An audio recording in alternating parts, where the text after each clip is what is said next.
Não é um secreto que o pressuposto do governo para o ano 2024 ainda não passa status. De parte do governo, não anunciar que para a luna de março, na lotacina leu para entregar isso aqui. Pero promete que o parlamento trate o pressuposto de aqui governo mas ser cúmplico e já rekening e não conteste perguntas de parlamentário.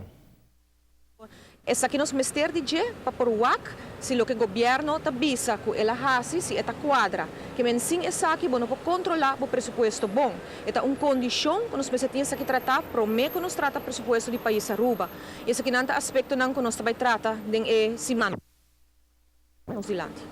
O novo cinta na anunciado um balance budget e me será apresentar isso aqui junto com o acordo de governação. Algum membro do parlamento pede para a reunião pública ribe manejo de próximo ano nos dilante.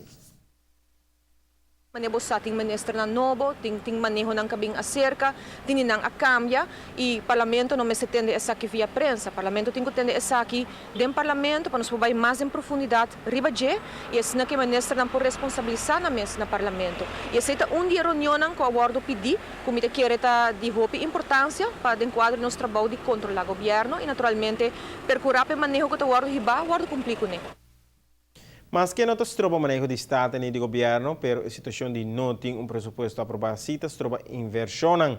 Tratamento de pressuposto 2014 seguro está alto ribaliza de prioridade para a União de Estado.